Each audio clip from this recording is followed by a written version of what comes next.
You know, when someone you love is having a severe mental health crisis, the very system that's supposed to help them can feel like, well, like it's working against you. It's a huge problem. Today, we're going to look at why that system is so broken and, more importantly, explore a brand new blueprint for care that's taking shape right now in Kentucky. All right, let's get into it. I mean, just let that quote sink in for a second. It's from the mother of a young man she calls Michael, and wow, does it just perfectly capture that feeling of complete helplessness. Families see their loved ones slipping away right in front of their eyes, but they're told that legally their hands are tied. They can't do anything until it's already a full-blown catastrophe. It's a story we hear way too often. And for so many people with severe mental illness, this is their reality. It's a tragic, predictable cycle. From the streets to the emergency room to jail, and then right back out to the streets to start all over again. You see, this isn't a system of care. It's a revolving door of crisis, and honestly, it fails every single person it touches. So why? Why does this keep happening? It's not because doctors or police officers don't have good intentions. They absolutely do.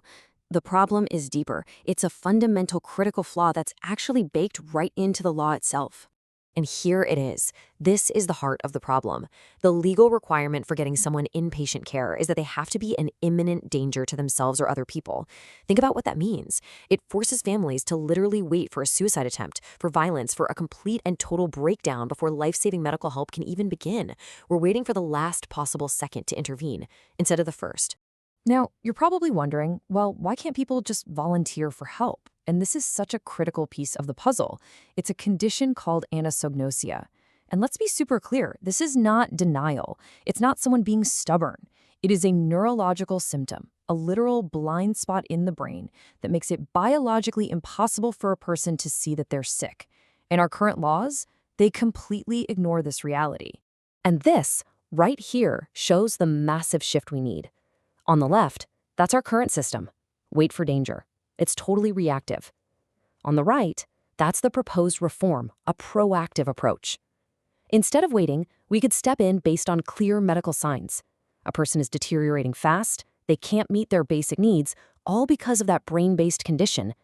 It's really the difference between waiting for the house to burn to the ground versus calling the fire department when you first smell smoke. So, okay, if the old system is a bust, what's the alternative? We can't just point out the problems, right? We need a solution. So let's look at this new blueprint, one that actually builds a real path to long-term recovery. The group really leading the charge on this in Kentucky is the Shattering Silence Coalition. They're bringing together families, doctors, law enforcement, you name it, to push for a more compassionate, more effective system, one that moves beyond just managing crises and creates a real continuum of care. And this is their solution. It's called the Five-Phase Stabilization Model. And it's not complicated. It's just logical. It's a step-by-step pathway. You start with immediate inpatient care to get the crisis under control. Then you move to a structured, home-like setting. From there, it's supported living, then mobile care out in the community, and finally, a treatment team that stays with you for life. It's the whole journey, from start to finish. And this timeline, this really shows you the secret sauce. We are not talking about a 72-hour hold and a new prescription. We are talking about a multi-year commitment to getting well. Real, lasting stability, it doesn't happen in a few days. It takes months, even years of consistent, steady support. This model is built for the marathon, not a sprint. And here's the best part. This isn't just some theory on a PowerPoint slide. Nope. There are organizations on the ground right now who are proving that this model actually works. One of those places is called Brighter Days, Inc. And hey, don't just take it from me. Listen to what their clients have to say.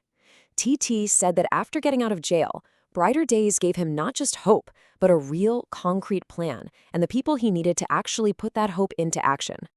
And listen to this from JN. He talks about the real, tangible impact. This program gave him the basics: a bed, a safe home, a support network, the things you absolutely need to start rebuilding your life. They didn't just give him a service, they gave him a family. So what makes them so good at this? Well, it's this whole package. They create a family-like home. They understand and treat the trauma that's almost always underneath. They're experts at handling both mental health and substance use issues at the same time. But the key is, they don't do it in a silo, and they don't rush it. This is what a real support system looks like. They build these incredible partnerships across every single system a person has to deal with, from doctors and therapists to court dates to finding a job. Recovery just doesn't happen in isolation, right? It happens when a whole community comes together to build a safety net. And the results? Well, they speak for themselves.